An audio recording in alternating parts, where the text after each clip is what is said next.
किसी भी कंपनी के शेयर को खरीदने से पहले आखिर कौन सी चीज़ों को चेक करना पड़ता है। आखिर किसी भी कंपनी का बिजनेस को कैसे चेक किया जाता है। आखिर किसी भी कंपनी का बैलेंस शीट को, किसी भी कंपनी का मैनेजमेंट को कैसे और कहां पर चेक किया जाता है। आज का ये वाला वीडियो ना फंडामेंटल एनालिसिस का एक फ्री कोर्स होने वाला है। इस वीडियो को देखने के बाद आप फंडामेंटल एनालिसिस को स्टेप बाय स्टेप सीख पाओगे, राइट। तो अगर आप शेयर मार्केट में लंबे समय के लिए इन्वेस्टमेंट करना चाहते हो तो आज का वीडियो आपके लिए बहुत ज़्यादा इंपॉर्टेंट वीडियो होने वाला है। चलिए करते हैं वीडियो की शुरुआत। सबसे पहले अगर आपको किसी भी कंपनी के शेयर को खरीदना है तो सबसे पहले आपको उस कंपनी में कौन सा चीज़ चेक करना चाहिए। देखिए, इस वीडियो में हम लोग बिल्कुल स्टेप बाय स्टेप सीखने वाले हैं, तो आपको घबराने की जरूरत नहीं है। हाँ, थोड़ा सा समय लग सकता है, लेकिन इस वीडियो में फंडामेंटल एनालिसिस का कंप्लीट कोर्स आपका हो जाएगा, राइट। तो सबसे पहले आपको किसी भी कंपनी में क्या चेक करना चाहिए। सबसे पहले आपको देखना है कि वो कंपनी आखिर कौन सा सेक्टर से है, यानी कि वो कंपनी आखिर कौन सा इंडस्ट्री से है। कंपनी का बिजनेस बाद में आएगा, पहले आपको देखना है वो कंपनी आखिर कौन सा सेक्टर से है। अब देखो, काफ़ी सारा सेक्टर होता है। एफएमसीजी सेक्टर होता है, फार्मा सेक्टर होता है, आईटी सेक्टर होता है, ऑटो सेक्टर होता है, काफ़ी सारा सेक्टर होता है।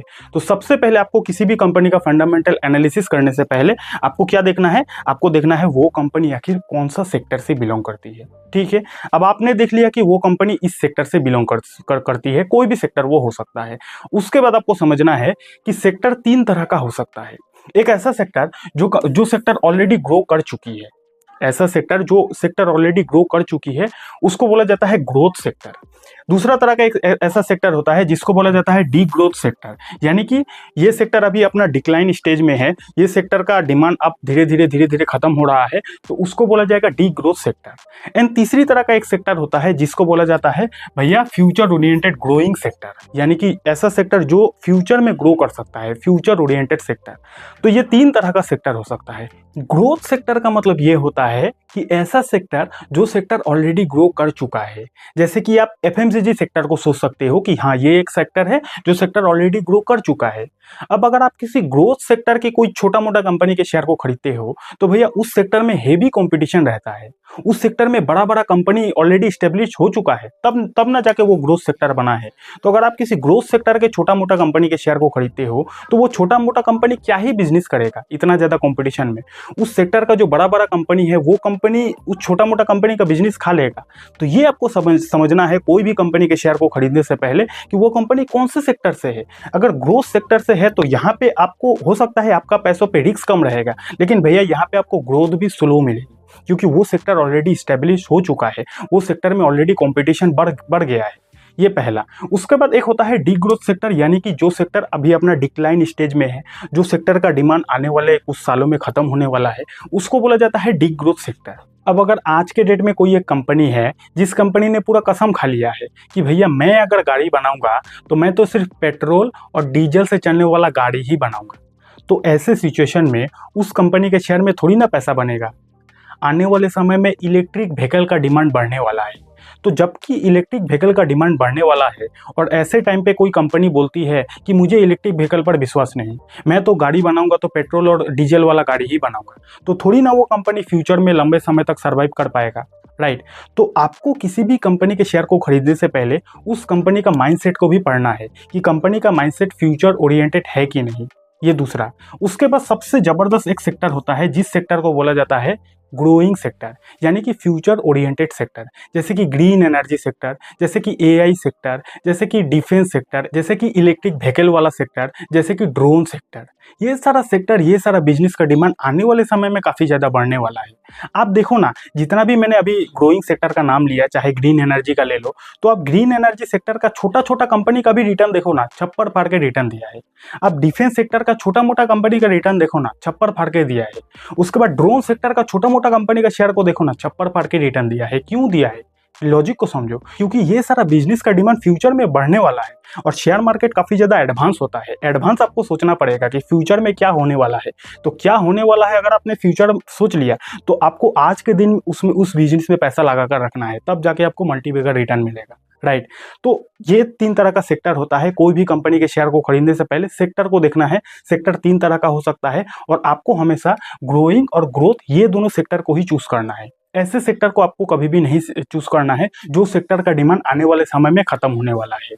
तो जब आप सेक्टर को एनालिसिस कर लोगे कि कंपनी कौन सा सेक्टर से है, उसके बाद आपको क्या करना है, उसके बाद आपको देखना है कि वो कंपनी आखिर क्या काम करती है, उस चीज को आपको देखना है। अब काफी सारे लोगों को ये सारा बातें बहुत ही सिंपल लग रहा होगा, तो भैया देखो मेरे चैनल पर बहुत सारा नया नया लोग भी है जिसको ये बेसिक चीजें भी पता नहीं रहता, तो मुझे दोनों लोगों को सोचकर वीडियो को बनाना पड़ता है, राइट। तो जिन लोगों को पता है ये सारा चीज ऑलरेडी, तो भैया वो लोग भी धीरज रखो, आने वाले समय में वीडियो में आगे मैं अलग अलग रेशियो को भी चेक करना सिखाऊंगा, ठीक है। तो दूसरा काम आपको क्या करना है, आपको वो कंपनी क्या करती है इसको चेक करना है। अब ये कैसे चेक किया जाता है, सिंपली आपको गूगल पे जाना है, गूगल पे जाने के बाद कंपनी का नाम डाल देना है, उसके बाद आपको डालना है क्या करती है। गूगल बाबा बता देगा आपको कि कंपनी क्या करती है। चलो इसको मैं प्रैक्टिकली आप लोगों को करके दिखाता हूँ। गूगल पे मैं गया, उसके बाद मैं यहाँ पे रेंडमली कोई एक कंपनी को सर्च कर लेता हूँ, जैसे कि फॉर एन एग्जांपल, रिकमेंडेशन नहीं है, मैं एशियन पेंट को सर्च कर लेता हूँ, एशियन पेंट, ठीक है। आपको भी इसी तरह गूगल पे सर्च कर लेना है। एशियन पेंट मैंने डाल दिया, उसके बाद क्या करती है, बस इतना आपको डाल देना है, क्या करती है, ठीक है। अब सर्च कर लिया, अब यहाँ पे पूरा गूगल बाबा बता देगा कि ये कंपनी आखिर क्या करती है। देखो आ गया, एशियन पेंट्स सजावटी और औद्योगिक उपयोग के लिए पेंट की विस्तृत श्रृंखला बनाती है। यानी कि कुल मिलाकर ये जो कंपनी है ना, ये कंपनी पेंट बनाती है, सिंपल भाषा में, राइट। तो ये तो यहाँ से आप जान सकते हो कंपनी क्या करती है। अब इसको और भी विस्तार में जानना है, डिटेल में जानना है, तो भैया आपको गूगल पे सर्च करना है, उस कंपनी का ऑफिशियल वेबसाइट में विजिट कर लेना है। जैसे कि थोड़ा मैं नीचे जाता हूँ, ये देखो कंपनी का ऑफिशियल वेबसाइट है, इसमें आप जब आप क्लिक करोगे तो कंपनी का पूरा कच्चा चिट्ठा आ जाएगा, कंपनी क्या करती है, कंपनी का मैनेजिंग डायरेक्टर कौन है, पूरा डिटेल आ जाएगा, राइट। तो गूगल पे आपको सबसे पहले देखना है कि वो कंपनी क्या करती है। कंपनी के ऑफिशियल वेबसाइट में जब आप जाओगे तो और भी डेटा वगैरह आ जाएगा, सारा कुछ आप टाइम निकाल कर पढ़ लेना, राइट। उसके बाद आपको क्या करना है, हाँ, उसके बाद कंपनी को जब आप देख लो कि कंपनी क्या करती है, उसके बाद ऑल टाइम चार्ट को आपको देखना है। स्टेप बाय स्टेप सीख रहे हैं, तो अगर आपको सीखने में मजा आ रहा है तो नीचे प्यारा सा कमेंट करके बता देना और वीडियो को लाइक कर देना, ओके।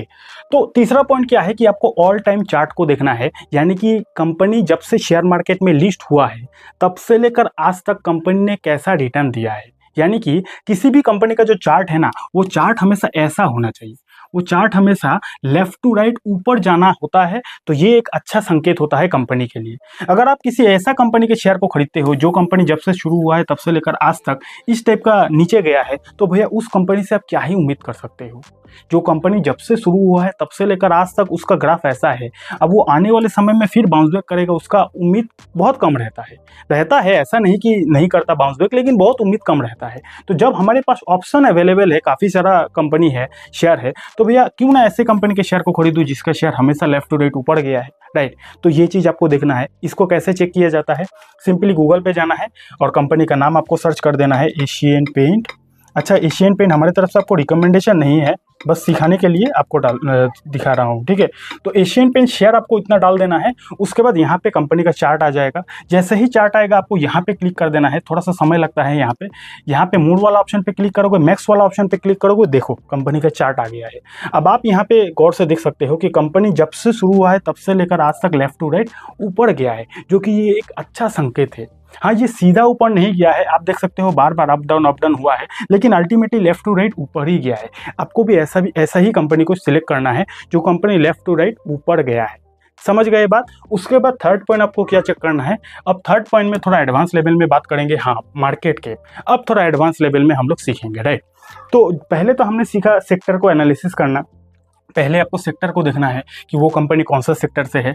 उसके बाद आपको देखना है भैया वो कंपनी क्या काम करती है, वो देखना है। उसके बाद कंपनी का ऑल टाइम चार्ट को देखना है, एंड फाइनली अब फंडामेंटल एनालिसिस का थोड़ा डीप नॉलेज अब आपको मिलने वाला है, राइट। लेकिन आगे बढ़ने से पहले आपको बताना चाहूँगा कि भैया इंस्टाग्राम पर फॉलो कर लो, आकाश भाषा 03 ID का नाम है। 1 मिनट लगेगा, जाके फॉलो करके आओ। कर लिया follow, thank you so much.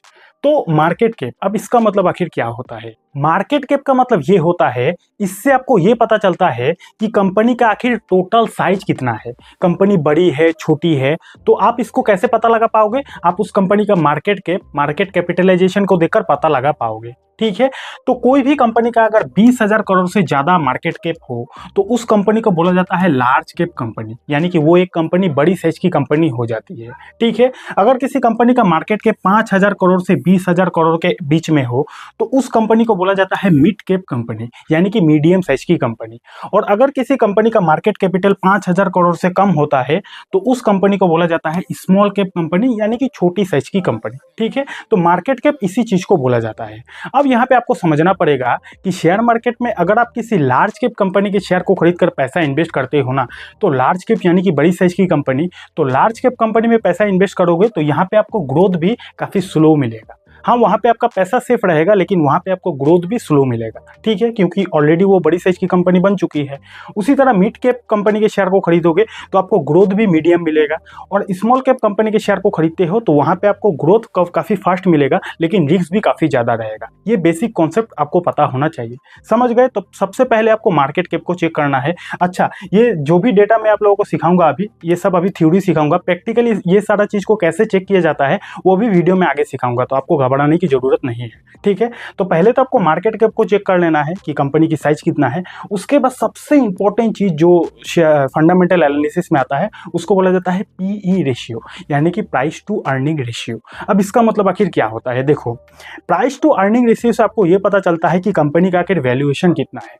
इसको ऐसे समझो कि अगर आप आईफोन खरीदने जाते हो तो मान लीजिए किसी आईफोन का प्राइस है 1 लाख रुपया, तो आपको उस आईफोन का मोटा मोटी दाम का अंदाजा रहेगा, प्राइस का अंदाजा रहता है कि हाँ उस आईफोन का दाम कितना है। उसी तरह अगर आप कपड़ा खरीदने जाते हो तो आपको मोटा मोटी उस कपड़े का दाम का आइडिया होता है, ये तो आप मानते हो। लेकिन उसी जगह अगर आप किसी कंपनी के शेयर को खरीदते हो, मान लीजिए एक ए नाम का कंपनी है, इस कंपनी का एक शेयर का प्राइस है 1,000 रुपया। ठीक है, तो अगर आपको इस कंपनी के शेयर को खरीदना है और एक शेयर का प्राइस है 1,000 रुपया, तो आपको कैसे पता चलेगा कि वाकई में इस कंपनी का 1,000 रुपया शेयर का प्राइस है या फिर थोड़ा ओवर वैल्यूड है? क्या आप इसको महंगा में खरीद रहे हो, क्या आप इसको सस्ता में खरीद रहे हो, आपको कैसे पता चलेगा? तो इस चीज को पता करने के लिए भैया पी रेशियो काफी काम देता है। पी रेशियो यानी कि वैल्यूएशन रेशियो, आप इससे कंपनी का वैल्यूएशन निकाल सकते हो। आपको मोटा मोटी अंदाजा लग जाएगा कि आप जो कंपनी के शेयर को खरीद रहे हो उसको आप महंगा में खरीद रहे हो या फिर सस्ता में खरीद रहे हो। ठीक है, तो इतना आपने समझ लिया कि पी रेशियो का कितना जरूरी है फंडामेंटल एनालिसिस में। अब इसको कैसे चेक किया जाता है, चलिए उसको समझते हैं। दोस्तों, आगे बढ़ने से पहले बताना चाहूंगा कि शेयर मार्केट में पैसा इन्वेस्ट करने के लिए आपके पास एक अच्छा डीमेट अकाउंट की जरूरत पड़ेगी। तो जिस ब्रोकर को मैं खुद यूज करता हूं उस ब्रोकर का लिंक आपको डिस्क्रिप्शन पर मिल जाएगा, वो हमारा एफिलिएट लिंक है। तो वहां से आप बिल्कुल फ्री में अपना डीमेट अकाउंट को खुलवा सकते हो। पहला बात तो ये है कि ये जो पी रेशियो है ना, ये जितना कम होगा उतना अच्छा होता है।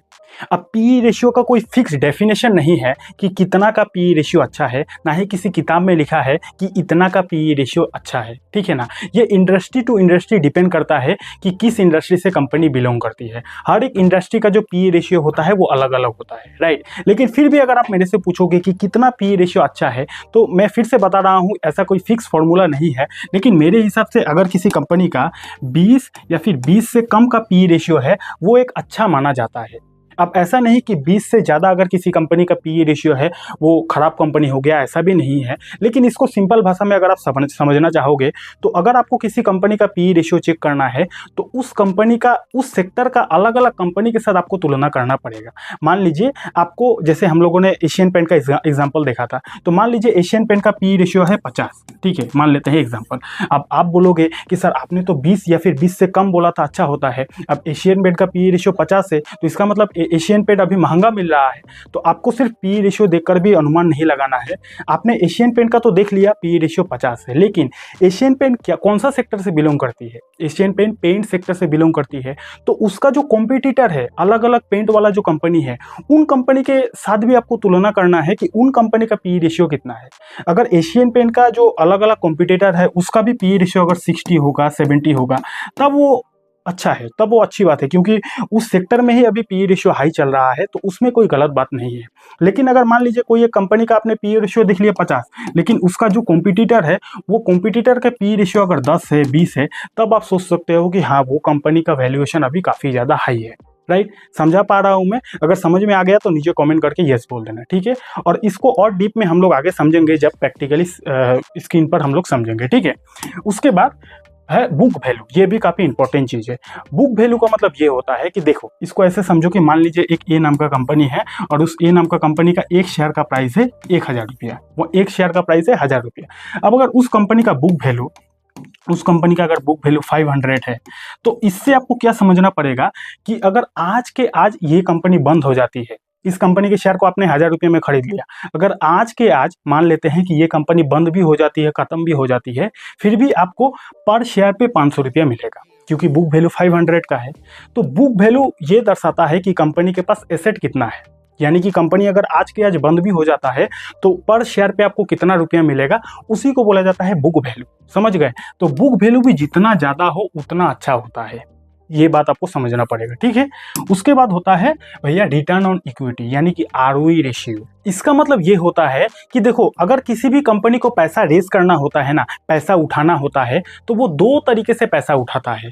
पहला, या तो कंपनी लोन लेगी, दूसरा या तो कंपनी अपना शेयर बेच के पब्लिक से पैसा उठाएगी। इसके बारे में हमने डिटेल में लास्ट सेशन में बात किया था, शेयर मार्केट का संपूर्ण ज्ञान में। तो अगर आपने उस वीडियो को नहीं देखा है तो लिंक आपको डिस्क्रिप्शन पर मिल जाएगा, उस वीडियो को भी देख लेना, ताकि आपको शेयर मार्केट का स्टेप बाय स्टेप गाइडेंस मिल जाए, ठीक है। तो किसी भी कंपनी को जब पैसा उठाना होता है तो दो तरीके से उठाता है, या तो लोन लेगी या तो अपना शेयर को बेचकर पब्लिक से पैसा उठाएगी। तो जब कंपनी अपना शेयर को बेचती है ना, तो उस शेयर को बोला जाता है इक्विटी। तो आरओई रेशियो का मतलब ये होता है कि कंपनी ने जो अपना शेयर को बेचा, अपना इक्विटी को बेचा, तो उस इक्विटी को बेचने के ऊपर कंपनी कितना रिटर्न कमा कर दे रही है, उसी रेशियो को बोला जाता है आरओई रेशियो। यानी कि कंपनी अपना इक्विटी के ऊपर कितना रिटर्न कमा कर दे रही है, ये भी देखना जरूरी है। और ये जो रेशियो है, ये मिनिमम 15% होना ही चाहिए। अगर मिनिमम 15% है तो वो उसको आप अच्छा मान सकते हो, लेकिन 15% से कम है तो भैया आप सोच सकते हो कि वो कंपनी उतना रिटर्न नहीं दे रही है, राइट। तो ये जो रेशियो है आरओई रेशियो, ये भी जितना ज़्यादा उतना अच्छा, मिनिमम 15% होना ही चाहिए, ठीक है। उसके बाद आता है रिटर्न ऑन कैपिटल एम्प्लॉयड। इसका मतलब ये होता है कि कंपनी शेयर बेच के भी पैसा उठाती है और कंपनी लोन भी लेती है। तो आरओसी रेशियो का मतलब ये होता है कि कंपनी लोन भी लिया और कंपनी ने अपना इक्विटी बेचा, दोनों के ऊपर कंपनी कितना रिटर्न कमा कर दे रही है, उसी को बोला जाता है आरओसी रेशियो। समझ में आया कि नहीं? यानी कि कंपनी ने अपना शेयर को भी बेचा और कंपनी लोन भी लिया है, दोनों पैसों के ऊपर कंपनी कितना रिटर्न कमा कर दे रही है, उसी रेशियो को बोला जाता है रिटर्न ऑन कैपिटल एम्प्लॉयड, यानी कि आरओसीई रेशियो। और ये रेशियो भी जितना ज़्यादा हो उतना अच्छा माना जाता है, और मिनिमम 15% तो होना ही चाहिए। मिनिमम अगर किसी कंपनी का आरओसीई रेशियो 15 है तो उसको आप अच्छा मान सकते हो। समझ गए? अगला है debt to equity ratio. Debt का मतलब होता है कर्ज, लोन। तो डेट टू इक्विटी रेशियो देखकर आप ये पता लगा सकते हो कि कंपनी के ऊपर कितना ज़्यादा कर्ज है। आपको हमेशा वैसे कंपनी को कभी भी नहीं खरीदना चाहिए जिस कंपनी के ऊपर हद से ज़्यादा कर्ज हो, क्योंकि अगर किसी कंपनी के ऊपर हद से ज़्यादा कर्ज होगा तो भैया उसको इंटरेस्ट चुकाने में ही सारा जीवन चला जाएगा, तो कंपनी खुद क्या प्रॉफिट करेगी और उसका शेयर का प्राइस क्या भागेगा, राइट। तो आपको देखना है डेट टू इक्विटी जो रेशियो है ना, वो कम से कम 1 से तो कम होना ही चाहिए। और अगर आपको ज़्यादा सेफ खेलना है तो आपको 0.5 जिस कंपनी का डेट टू इक्विटी रेशियो है वैसा ही कंपनी को कंसीडर करना चाहिए, क्योंकि जिस कंपनी में जितना ज़्यादा कर्ज होगा वो कंपनी उतना ही ज़्यादा रिस्की होता है। तो डेट टू इक्विटी रेशियो जितना कम उतना अच्छा। समझ गए? एक और बात मैं आपको बताना चाहूंगा कि जो भी अलग अलग रेशियो को मैं आपको समझा रहा हूं, ये इंडस्ट्री टू इंडस्ट्री अलग अलग डिपेंड करता है, राइट। अब जैसे बैंकिंग वाला सेक्टर को देखोगे तो भैया बैंकिंग सेक्टर में डेट काफ़ी ज़्यादा रहता है, कर्ज काफ़ी ज़्यादा रहता है, तो इसका मतलब ये नहीं हो गया कि कंपनी खराब हो गया, राइट। तो अलग अलग इंडस्ट्री का अलग अलग रेशियो होता है। मैं इन जनरल आप लोगों को समझाना चाहता हूँ कि इस टाइप का अगर डेट टू इक्विटी रेशियो है तो वो एक अच्छा माना जाता है, ठीक है। एंड उसके बाद सबसे इंपॉर्टेंट जो है उसको बोला जाता है भैया करेंट रेशियो। करेंट रेशियो का मतलब ये होता है कि total asset divided by total liabilities, यानी कि एक कंपनी के पास टोटल कितना संपत्ति है, टोटल कितना एसेट है, उसको अगर आप डिवाइड कर दोगे टोटल लाइबिलिटीज के साथ तो उस कंपनी का करेंट रेशियो निकल जाएगा, ठीक है। और जो करेंट रेशियो है ना, वो किसी भी कंपनी का जितना ज़्यादा हो उतना अच्छा माना जाता है। करेंट रेशियो जितना ज़्यादा उतना अच्छा। और अगर किसी कंपनी का करेंट रेशियो 1 से कम है तो वो बहुत हाई रिस्की है, बहुत हाई रिस्की कंपनी है, ये भी आपको समझना पड़ेगा, ठीक है। करेंट रेशियो आपने समझ लिया। उसके बाद हाँ, बैलेंस शीट। अब इसके बाद हम ये सीखने वाले हैं कि किसी भी कंपनी का बैलेंस शीट को, सेल्स को, प्रॉफिट को या फिर प्रोमोटर होल्डिंग को कैसे और कहां पर चेक किया जाता है उसको सीखने वाले हैं, ठीक है। तो आपको यहां पर समझना पड़ेगा कि शेयर मार्केट में जितना भी कंपनी है ना, वो हर एक कंपनी का जो ये सब डिटेल्स वगैरह रहता है, फंडामेंटल वगैरह रहता है, उसको चेक करने के लिए काफ़ी सारा वेबसाइट बना हुआ है, ठीक है। तो मैं जो वेबसाइट को पर्सनली यूज़ करता हूँ उस वेबसाइट का मैं आप लोगों को यहाँ पे बताना चाहूँगा। उस वेबसाइट का नाम है भैया स्कीनर.इन। अब क्लियर कर दूं कि ये कोई हमारे तरफ से स्पॉन्सर्ड वीडियो नहीं है, मैं पर्सनली यूज़ करता हूँ स्क्रीनर को, इसलिए मैं आप लोगों को यहाँ पे दिखाता हूँ, ठीक है। स्कीनर.इन को मैं यूज़ करता हूँ। अगर आप इस वेबसाइट में जाओगे तो यहाँ पे काफ़ी स्मूथली आप कोई भी कंपनी का फंडामेंटल एनालिसिस कर पाओगे, ठीक है। तो इस तरीके से आपको उसका पेज में आ जाना है। उसके बाद यहाँ पे आपको सर्च करना है जो कंपनी को आपको एनालिसिस करना है। फॉर एग्जाम्पल कोई भी एक कंपनी को ले लेते हैं, जैसे कि एशियन पेंट को ही ले लेते हैं, कोई रिकमेंडेशन नहीं है, ठीक है। एशियन पेंट को हम लोग ले लेते हैं। तो यहाँ पे आप जैसे ही सर्च करोगे तो ये देखो कंपनी का पूरा डेटा आ गया है। अब इस वाला वेबसाइट से आप इस कंपनी का पूरा डेटा वगैरह को फंडामेंटल एनालिसिस कर पाओगे, ठीक है। तो एक एक करके बारीकी से समझते हैं। तो सबसे पहले यहाँ से शुरू करते हैं। यहाँ पे आप देख रहे हो मार्केट कैप। मार्केट कैप मैंने आप लोगों को समझाया था ना कि कंपनी की साइज आखिर कितना है, वही दर्शाता है मार्केट कैप। तो यहाँ पे आप देख सकते हो 2,80,000 करोड़, यानी कि ये जो कंपनी है एशियन पेंट, ये कंपनी 2,80,000 करोड़ का कंपनी है। अगर आप आज के दिन 2,80,000 करोड़ रुपया दे देते हो तो एशियन पेंट आपका हो जाएगा, है ना। तो अगर आपके पास पैसा है तो आप दे सकते हो, ठीक है। ये होता है मार्केट कैप। उसके बाद होता है भैया पी रेशियो। पी रेशियो मैंने आपको बोला था ना, प्राइस टू अर्निंग रेशियो। तो हमने क्या सीखा था कि 20 से कम पी रेशियो अच्छा होता है, लेकिन यहाँ तो 51 है तो ज़्यादा हो गया वैल्यूएशन। लेकिन सिर्फ एक पैरामीटर को देखकर आपको नहीं देखना है। मैंने आपको क्या बोला था कि आपको इंडस्ट्री के साथ भी तुलना करना है। तो 51 है पी रेशियो। उसके बाद आपको देखना है यहाँ पे पीयर कंपेरिजन में कि इस कंपनी का बाकी जो कॉम्पिटिटर है, या देखो एशियन पेंट नंबर 1 है, बाकी जो कॉम्पिटिटर है उस कंपनी का कॉम्पिटिटर का पी रेशियो आखिर कितना है।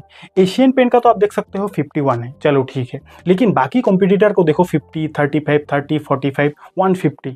तो इससे हमें यह समझ में आ रहा है कि एशियन पेंट जिस इंडस्ट्री से बिलोंग करती है उस इंडस्ट्री का ही पी रेशियो अभी हाई चल रहा है। तो ये जो 51 का पी रेशियो है इसको आप एक्सेप्ट कर सकते हो, ठीक है ना, क्योंकि बाकी कॉम्पिटिटर का भी पी हाई चल रहा है। तो आपको कॉम्पिटिटर के साथ भी पी रेशियो को तुलना करना पड़ेगा, ठीक है। और पी रेशियो का एक और मीनिंग ये है, अगर किसी कंपनी का पी रेशियो 51 है, जैसे कि इस कंपनी का पी रेशियो 51 है, तो इसको आप ऐसे समझ सकते हो कि आप 1 रुपया कमाने के लिए 51 रुपया लगा रहे हो। इसको सिंपल भाषा में अगर आप समझना चाहोगे, अगर किसी कंपनी का पी रेशियो यहाँ पे 51 है, चलो किसी कंपनी का अगर 20 रुपया है ना पी रेशियो, तो इसका मतलब आप 1 रुपया कमाने के लिए 20 रुपया दाव पे लगा रहे हो। इसका सिंपल सा मीनिंग यही निकलता है, ठीक है। तो इसका 51 पी रेशियो है, ठीक है। उसके बाद ROCE रेशियो यानी कि रिटर्न ऑन कैपिटल एम्प्लॉयड, यानी कि कंपनी ने जो डेट लिया है और कंपनी ने जो अपना इक्विटी बेचा है, दोनों को मिलाकर कंपनी कितना परसेंटेज में रिटर्न कमा कर दे रही है। तो कंपनी यहाँ पे 37% कमा कर दे रही है। हमने बात किया था 15% का, लेकिन यहाँ तो 37 कमा कर दे रही है, तो ये एक अच्छी बात होती है, ठीक है। उसके बाद डेट टू इक्विटी रेशियो, ये यानी कि कंपनी ने कितना कर्ज लिया है, तो ये जितना कम उतना अच्छा। तो यहाँ पे 0.13 है, जो कि अच्छा मान सकते हो, ठीक है ना। उसके बाद यहाँ पे आप देख सकते हो प्रोमोटर होल्डिंग, ये काफ़ी ज़बरदस्त चीज़ है। प्रोमोटर होल्डिंग का मतलब ये होता है कि ये जो एशियन पेंट है, ये एशियन पेंट कंपनी का खुद के प्रोमोटर के पास कितना परसेंटेज शेयर है।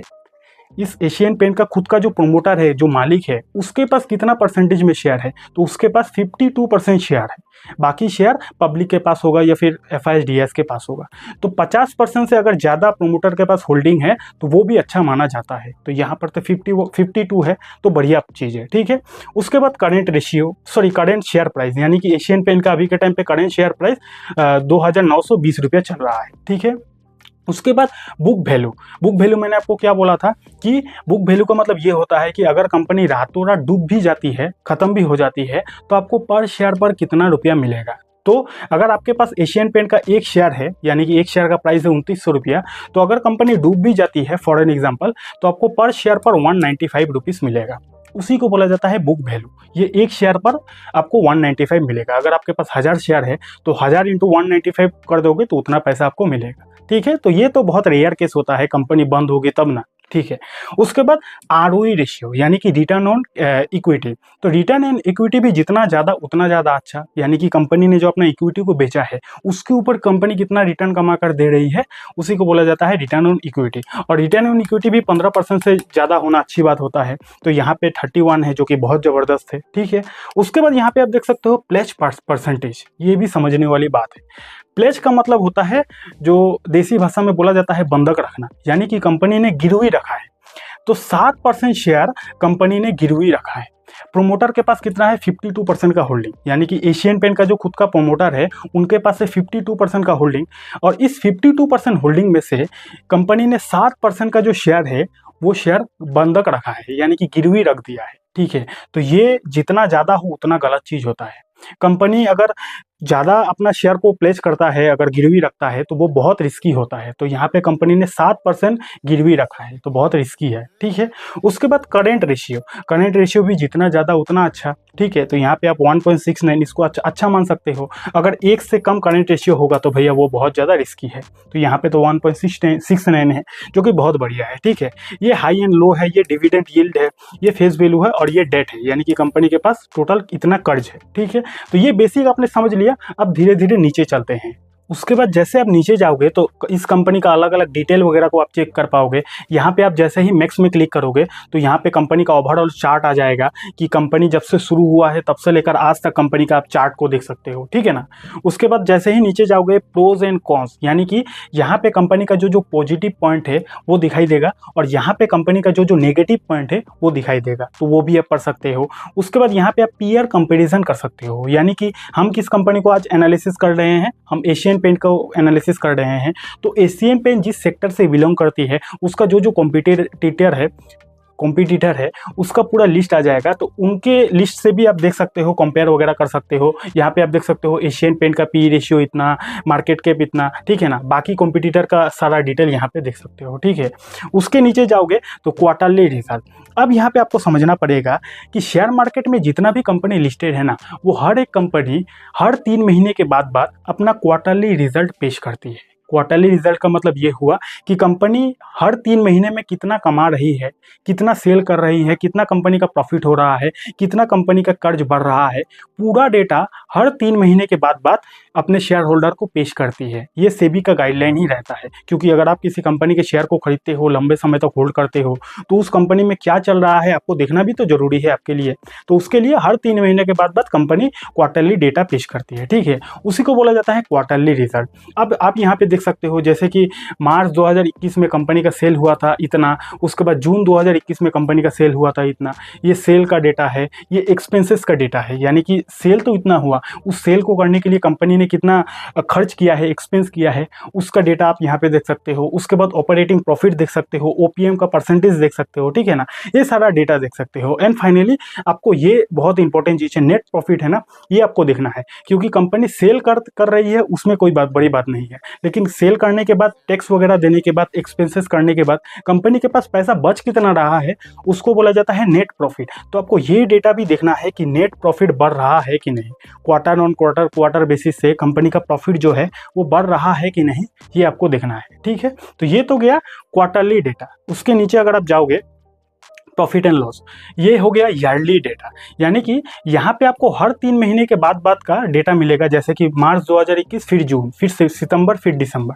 और नीचे जब जाओगे ना तो यहाँ पे हर साल का डेटा मिलेगा, जैसे कि मार्च 2013, 14, 2015, 16, हर साल का आपको डेटा मिलेगा।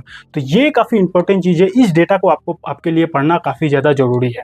अब देखो यहाँ पे जैसे कि आप देख सकते हो, सेल 2013 में कंपनी का सेल हो रहा था 10,000 करोड़ का, उसके बाद 12,000 करोड़, यहाँ पे मैं पेन से ही दिखा देता हूँ। देखो मार्च 2013 में 10,000 करोड़ का कंपनी का सेल था, उसके बाद धीरे धीरे कंपनी का सेल बढ़ते आज के डेट में 2024 में सेल पहुंच गया 35,000 करोड़ का। इससे हमें ये समझ में आ रहा है कि कंपनी का जो सेल है वो साल दर साल बढ़ रहा है, तो ये एक अच्छी बात होती है। लेकिन सिर्फ सेल बढ़ने से नहीं होगा, कंपनी का प्रॉफिट भी बढ़ना पड़ेगा, क्योंकि सेल करने के बाद देखो कंपनी का एक्सपेंस भी तो बढ़ रहा है ना, वो भी देखना है। तो कुल मिलाकर सेल देखना है, एक्सपेंसेस देखना है, उसके बाद मेन जो है वो आपको नेट प्रॉफिट देखना है कि कंपनी के जेब में कितना पैसा आ रहा है। तो नेट प्रॉफिट आज आप देखो, मार्च 2013 में कंपनी का नेट प्रॉफिट था 1160 करोड़, उसके बाद धीरे धीरे नेट प्रॉफिट बढ़ते आज के डेट में कंपनी कमा रही है लगभग 5,500 करोड़, यानी कि कंपनी का जो प्रॉफिट है वो भी साल दर साल बढ़ते ही जा रहा है। तो अगर कोई कंपनी का प्रॉफिट साल दर साल बढ़ते ही जा रहा है, इससे अच्छा बात और क्या हो सकती है। ठीक है ना। तो आपको जो भी कंपनी का एनालिसिस करना है तो ये सारा डेटा देखना है कि सेल बढ़ रहा है कि नहीं और साल दर साल प्रॉफिट बढ़ रहा है कि नहीं। अगर किसी कंपनी का सेल प्रॉफिट नहीं बढ़ रहा है हर साल के अनुसार, तो वैसे कंपनी के शेयर को खरीदने से पहले आपको 10 बार सोचना चाहिए, ठीक है ना। आपको वैसा ही कंपनी को खरीदना चाहिए शेयर जो कंपनी का प्रॉफिट सेल लगातार हर साल बढ़ रहा हो, समझ गए। उसके बाद है नीचे जैसे ही आप जाओगे उसके बाद ये देखो कंपाउंडेड सेल ग्रोथ, यानी कि कंपनी साल दर साल अपना सेल में कितना ग्रोथ कर रही है वो डेटा आप यहाँ पे देख सकते हो। लास्ट के 10 सालों में 11% का कंपाउंडेड कंपनी का सेल में ग्रोथ आ रहा है, ठीक है ना। लास्ट के 5 सालों में 13% का कंपाउंडेड सेल में ग्रोथ आ रहा है और लास्ट के 3 सालों में 18% का कंपाउंडेड ग्रोथ आ रहा है। उसी तरह आप यहाँ पे प्रॉफिट में ग्रोथ देख सकते हो। लास्ट के 10 सालों में 16% का, 5 सालों में 21% का और 3 सालों में 20% का कंपाउंडेड ग्रोथ हो रहा है, राइट। ये जो सेल्स एंड प्रॉफिट का ग्रोथ है ये 15% से ज़्यादा अगर है तो बहुत बढ़िया है, 15 से अगर कम है तो उसको आप गलत मान सकते हो, ठीक है ना। तो ये चीज़ है। उसके बाद स्टॉक प्राइस, यानी कि कंपनी का जो शेयर का प्राइस है उसने कैसा रिटर्न दिया है। तो लास्ट के 10 सालों में 18% का कंपाउंडेड ग्रोथ दिया है, लास्ट के 5 सालों में 16% का, लास्ट के 3 सालों में -1% का और लास्ट के 1 सालों में -12% का रिटर्न दिया है, यानी कि कंपनी का शेयर का प्राइस अभी डाउन है, ठीक है। रिटर्न ऑन इक्विटी, यानी कि कंपनी अपना इक्विटी के ऊपर कितना रिटर्न दिया है। लास्ट के 10 सालों में 28% का, 5 सालों में 28, 3 सालों में 28 एंड लास्ट ईयर 31% का इक्विटी के ऊपर रिटर्न दिया है, समझ गए। उसके बाद जैसे ही हम नीचे जाओगे तो भैया आ जाएगा बैलेंस शीट, यानी कि कंपनी का जो बैलेंस शीट है वो आप यहाँ पे देख सकते हो। तो सबसे इंपॉर्टेंट यहाँ पे देखना है आपको रिजर्व, यानी कि कंपनी के पास रिजर्व कितना पैसा है। तो ये जो रिजर्व है ना ये बढ़ते रहना चाहिए, जितना ज़्यादा बढ़ेगा उतना कंपनी के लिए अच्छा मान सकते हो। तो अभी के टाइम पे आप देख सकते हो कंपनी के पास 18,000 करोड़ का रिजर्व है, जो कि एक अच्छी बात है। उसके बाद आपको यहाँ पे देखना है बोरोइंग, यानी कि कंपनी के अंदर कर्ज कितना है। तो ये जो कर्ज है वो अगर लगातार बढ़ रहा हो तो वो भी गलत संकेत होता है। तो यहाँ पे आप देख सकते हो कंपनी का जो अंदर कर्ज है वो लगातार बढ़ रहा है। तो कर्ज जितना ज़्यादा उतना ज़्यादा कंपनी को इंटरेस्ट चुकाना पड़ेगा और जितना ज़्यादा कंपनी को इंटरेस्ट चुकाना पड़ेगा उतना ज़्यादा कंपनी का लॉस होगा, है ना। तो ये जो बोरोइंग है ये भी लगातार कम होना चाहिए, जो कि इस कंपनी में लगातार बोरोइंग जो है वो बढ़ रहा है, ठीक है। उसके बाद यहाँ पे जैसे ही आप नीचे जाओगे सबसे इंपॉर्टेंट जो चीज़ है वो है भैया यहाँ पे शेयर होल्डिंग पैटर्न। अब यहाँ पे आपको समझना पड़ेगा कि आखिर शेयर होल्डिंग पैटर्न क्या होता है। तो कंपनी का जो शेयर होता है ना उसको 4 ही लोग खरीद सकता है। एक है प्रोमोटर, यानी कि कंपनी का खुद का मालिक। एक है एफआईएस, यानी कि जो हमारे देश के बाहर वाले इन्वेस्टर होते हैं, फॉरेन के इन्वेस्टर होते हैं, बड़े बड़े इन्वेस्टर होते हैं, उसको बोला जाता है एफआईएस। एक होते हैं डीआईएस, यानी कि हमारे देश के ही जो बड़े बड़े इन्वेस्टर होते हैं उसको बोला जाता है डीआईएस। और दूसरा होता है पब्लिक, यानी कि हमारे जैसे आपके जैसे जो आम पब्लिक है उनको बोला जाता है पब्लिक। उसमें गवर्नमेंट भी आ जाती है, गवर्नमेंट भी इन्वेस्ट वगैरह करती है, तो उसको हम साइड में कर देते हैं। Mainly promoter, FIS, DIIs and public, ये 4 लोग शेयर बाजार में इन्वेस्टमेंट करता है, ठीक है, समझ गए। अब यहाँ पे ध्यान देने वाली बात यह है कि प्रोमोटर, एफआईएस, डीआईएस अगर किसी कंपनी के शेयर को खरीद रहा है तो उसको आप अच्छा मान सकते हो, और अगर पब्लिक किसी कंपनी के शेयर को लगातार खरीद रहा है तो उसको आप गलत मान सकते हो। अब आप बोलोगे कि प्रोमोटर, एफआईएस, डीआईएस खरीदने से अच्छा और पब्लिक खरीदने से खराब, ऐसा क्यों? भाई यहाँ ये रियलिटी है, ये प्रैक्टिकल रियलिटी है, क्योंकि सबसे ज़्यादा एक्सपर्ट होते हैं यही लोग। किसी कंपनी के अंदर क्या चल रहा है ये प्रोमोटर, यानी कि कंपनी का मालिक से बेहतर और कोई नहीं जान सकता।